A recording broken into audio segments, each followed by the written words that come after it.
Good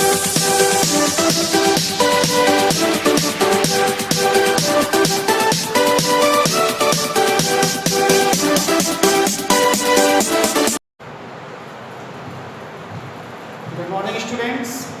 आज class 10 Hindi medium में मेरा फर्स्ट लेक्चर है, जिसमें मैं आपको चैप्टर 3 पढ़ाने जा रहा हूँ जिसका नाम है दो चौरास में रैखिक समीकरण।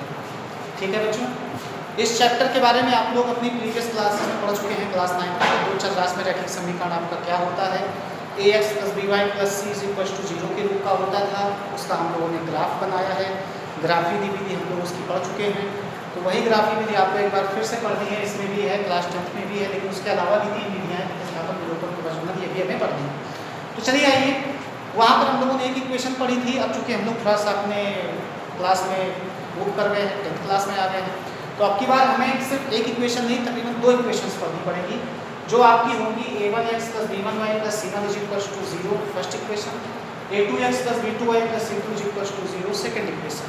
चूँकि 2 इक्वेशंस हो गई हैं, इसलिए a b c को a1 b1 c1 a2 b2 c2 कर दिया गया है। ठीक है बच्चों, अब जरा समझिए, अब इसको हल करना है, इनको आपको सॉल्व करना होगा। इसके 2 टाइप के सम्स आएंगे, एक आपके आएंगे भाषा वाले सवाल, जिसको हम लोग अंकित प्रश्न बोलते हैं, भाषा वाले सवाल बोलते हैं, और दूसरे आपके नॉर्मल जो आते हैं, केवल 2 इक्वेशंस दी जाएंगी, उनको सॉल्व करना होगा कुछ इस टाइप के क्वेश्चन में। तो आइए हल करने की विधियाँ इसके हम लोग पढ़ते हैं। इनको हल करने की विधियाँ जो होती हैं, नंबर फर्स्ट आपकी ग्राफी विधि है, सेकेंड इज प्रतिस्थापन, थर्ड इज विलोपन विधि, और चौथी जो आपकी है वो बजगुणन विधि है। ये आप लोग प्रीवियस क्लासेस में पढ़ चुके होंगे, 7th और 8th में कई बच्चों ने पढ़ा होगा, कुछ बच्चों ने नहीं पढ़ा होगा, तो आज पढ़िए। ठीक है बच्चों, तो अब इन विधियों को सॉल्व करने से पहले ऐसा नहीं है कि आपको 2 इक्वेशंस देकर के आ गई और उसने आपसे पूछा कि आप इनको सॉल्व करिए, तो आप सॉल्व करना ऐसे ही स्टार्ट कर देंगे। सॉल्व करने से पहले आपको कुछ जानकारी होनी चाहिए कि जो इक्वेशन आप सॉल्व करने जा रहे हैं, उसको सॉल्व करने से आपको कोई रिजल्ट मिलेगा, अदरवाइज नहीं मिलेगा। अगर रिजल्ट मिलना है, कुछ सोल्यूशन है तो उसको सॉल्व करें, रिजल्ट नहीं मिल रहा है, सोल्यूशन नहीं है तो फिर क्यों सॉल्व करें। ठीक है ना, तो उसी के लिए मैं आप लोगों के सामने ये एक चार्ट बना रहा हूँ। इस चार्ट से हमें पता चल जाएगा कि जो आपको 2 इक्वेशंस दी गई हैं, उनको आपको सॉल्व करना है, कैसे सॉल्व करना है, और पहले से ही पता चल जाएगा कि उसका सोल्यूशन क्या होगा। चलिए आइए, तो ये 4 विधियाँ हैं। इन विधियों से इस ग्राफ को पहले समझना है, और इस ग्राफ को समझने से पहले एक काम करना है। वो काम क्या करना है कि जो 2 इक्वेशंस आपको दी जाएंगी, आप उनकी इससे तुलना करा लेंगे। तुलना कराने के बाद a1 b1 c1 की वैल्यू निकाल लेंगे, a2 b2 c2 की वैल्यू निकाल लेंगे, और उनका कंपैरिजन करा लेंगे। ये देखिए मैंने एरो से इंडिकेट किया है, a1/a2 निकाल लेंगे, b1/b2 निकाल लेंगे, c1/c2 निकाल लेंगे। ये निकाल के रख लेंगे सॉल्व करने से पहले। तो जब आप ये निकाल के रख लेंगे तो आपको कुछ ना कुछ रिजल्ट मिलेगा, कुछ ना कुछ परिणाम मिलेगा। उस परिणाम को आपको संबंध देखना है कि क्या संबंध है, a1 का a2 से, b1 का b2 से, c1 का c2 से क्या संबंध है। तो उस संबंध को जरा समझिए। अगर संबंध आपका ये आता है कि a1/a2 does not is equal to b1/b2, मैंने a1 a2 और b1 b2 को लिया है, c1 c2 को नहीं लिया है। c1 c2 आपका अगर बराबर आ रहा है तो भी ठीक है, बराबर नहीं आ रहा है तो भी ठीक है, उससे कोई लेना देना नहीं है। सिर्फ a1 a2 और b1 b2 से लेना देना है। a1/a2 does not is equal to b1/b2। तो इस सॉल्यूशन के कितने सॉल्यूशन होंगे, कितने हल होंगे, तो इसका बेटा एक अद्वितीय हल होगा। ऐसा हल होगा अद्वितीय। अब कुछ बच्चे हमारे सोच रहे होंगे कि ये सर अद्वितीय क्या है, शुद्ध हिंदी जानते नहीं है ना, तो कोई दिक्कत नहीं है। अद्वितीय का मतलब होता है केवल एक, जिसके समान कोई दूसरा ना हो। अद्वितीय मतलब केवल एक सोल्यूशन, x की वैल्यू 1 आ जाएगी, y की वैल्यू 1 आ जाएगी, अद्वितीय। ओके, अब उसका अगर ग्राफ बनाएंगे हम लोग, जैसे क्लास 9 में बनाया था, क्लास 9 में एक इक्वेशन का ग्राफ बनाया था, यहाँ पर 2 इक्वेशन है तो दोनों का ग्राफ बनाएंगे, लेकिन ग्राफ पेपर एक ही रहेगा। इसके 3 सोल्यूशंस निकालते थे क्लास 9 में, इसके 3 सोल्यूशन निकालते थे, तो वैसे इसके 3 निकालेंगे, 6 सोल्यूशन निकालेंगे। दोनों का ग्राफ खींचेंगे, एक ही ग्राफ में दोनों लाइन ड्रा करेंगे, तो वो दोनों लाइन किस तरीके से रिएक्ट करेंगे, तो ये हमें पता करना है कि ऐसी कंडीशन में जब अद्वितीय हल होगा तो ग्राफीय परिणाम क्या होगा। तो दोनों रेखाएं, जो 2 रेखाएं बनेंगी, वो आपस में एक दूसरे को बच्चों क्या करेंगी, प्रतिच्छेद करेंगी। क्या करेंगी, प्रतिच्छेद। सभी का युग्म मैं अभी आपको बताऊंगा, पहले आप इन कंडीशन को समझिए।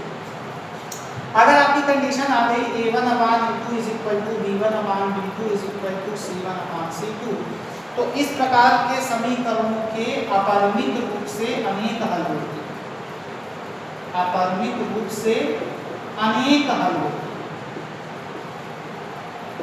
ठीक, अगर ये कंडीशन आती तो अपरिमित रूप से मतलब उसका कोई एक हल नहीं होगा, उसमें आप x की वैल्यू रखते जाइए, y की निकालते जाइए, y की रखते जाइए, x की निकालते जाइए, क्लास 9 की तरह से अपरिमित रूप से अनेक। इसका अगर आप ग्राफ बनाएंगे तो ग्राफ में क्या होगा, आपको संपाती रेखाएं मिलेंगी। कैसी रेखाएं? संपाती है। कुछ लोगों के मन में एक क्वेश्चन आ रहा होगा, ये संपाती क्या है?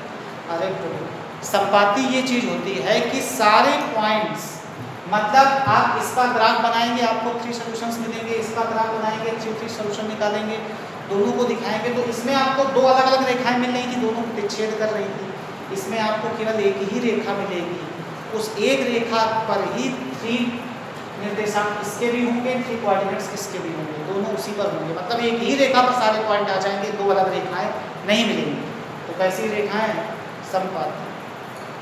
थर्ड कंडीशन में अगर आपका a1/a2 और b1/b2 तो इक्वल है, लेकिन c1/c2 अगर इक्वल नहीं है, मतलब अचल पद आपका बराबर नहीं आ रहा है इसका मान, तो इस कंडीशन में इसका कोई हल नहीं होता। क्या नहीं होता? कोई हल नहीं होता। तो अब बताओ, जब ये कंडीशन दी होगी तो आपको डायरेक्ट तुलना करने के बाद लिख देना है कि इसका कोई हल नहीं है, मतलब आपको हल करने की जरूरत ही नहीं है। ओके बच्चों, अब अगर इसका हम लोग ग्राफी बनाएंगे तो ग्राफी में क्या होगा, हमें कैसी रेखाएं मिलेंगी? हमें समांतर रेखाएं मिलेंगी। कैसी रेखाएं मिलेंगी? समांतर रेखाएं मिलेंगी, मतलब दोनों रेखाएं एक दूसरे के पैरेलल। फर्स्ट कंडीशन में दोनों रेखाएं प्रतिच्छेद, सेकंड कंडीशन में दोनों रेखाएं संपाती, थर्ड कंडीशन में दोनों रेखाएं एक दूसरे के पैरेलल। तो आपको ये ग्राफ समझ में आया होगा। ठीक, अब समीकरण युग्म की बात करते हैं। समीकरण युग्म का पता हम लोग उसके हल के आधार पर लगाते हैं कि उस समीकरण युग्म के हल कितने हैं। अगर उस समीकरण युग्म का कोई हल है, समीकरण युग्म यही है समीकरण युग्म, इसका अगर कोई हल है, चाहे एक हल हो चाहे एक से अधिक हल, तो वो समीकरण युग्म संगत होगा। कैसा होता है? संगत। और अगर उसका कोई हल ही नहीं है तो वो समीकरण युग्म कैसा होता है बच्चों? असंगत होता है। तो चलिए देखिए, कोई हल नहीं वाला एक ही, तो यानी यही सिर्फ समीकरण युग्म कैसा होता है? असंगत। बाकी के दोनों, इसका अद्वितीय माने एक हल है, तो इसका अपरिमित रूप से अनेक हल है, सॉल्यूशन है, तो ये दोनों कैसे हैं? संगत। तो बोलिए बच्चों, आपको ये समझ में आया? ये चार्ट समझ में आया? समीकरणों को सॉल्व करने से पहले ये चार्ट आना बहुत ज़्यादा इंपॉर्टेंट है, बहुत ज़्यादा जरूरी है, आपको आना चाहिए। तो आप लोग अपनी फेयर कॉपी में कुछ नहीं करना, सिर्फ चैप्टर का नाम डाल करके जैसे मैंने उतारा है सेम आपको ऐसे ही उतार देना है, सब कुछ करना है। उसके बाद आपकी जो फर्स्ट एक्सरसाइज है, फर्स्ट एक्सरसाइज में क्वेश्चन नंबर 1, 2, 3, 4 आपके इबारती प्रश्न है, मतलब भाषा वाले प्रश्न हैं। उसमें कुछ समीकरण दिए हैं, उससे आपको पहले समीकरण बनाना है। तो क्लास 9 में मैंने बताया था कि समीकरण कैसे बनाया जाता है। तो आप लोग कोशिश करिएगा, उम्र वाले सवाल हैं, खरीदने बेचने संबंधी क्वेश्चन है, तो उससे पहले इक्वेशन बनाइएगा, फिर उसको आप लोग किस मेथड से सॉल्व करेंगे? ग्राफीय विधि दी गई है, ग्राफीय विधि से सॉल्व करेंगे। तो कुछ लोग कोशिश करें। बाकी 1 से लेकर 4 तक आपके इबारती सवाल हैं। 5, 6, 7 तो बड़े सिंपल हैं, खाली कंपैरिजन करके आपको ये बताना है कि उनके हल कैसे होंगे और उनका समीकरण युग्म कैसा होगा, संगत और असंगत। तो अगर 1, 2, 3, 4 में किसी बच्चों को कोई प्रॉब्लम होती है तो मत लगाइएगा। 5, 6, 7 जरूर सॉल्व करिएगा। फर्स्ट एक्सरसाइज का 3A का जरूर सॉल्व करिएगा। बाकी ग्राफीय विधि से जैसे ग्राफ बनाते हैं वो मैं आपको कल बताऊंगा, उसका एक क्वेश्चन बता दूंगा, तो आप लोग क्वेश्चन नंबर 1, 2, 3, 4 भी लगा दीजिएगा। ठीक है, तो आज का वीडियो सिर्फ इतना ही था, बाकी का मैं आपको नेक्स्ट कल के वीडियो में बताऊंगा। तब तक के लिए धन्यवाद।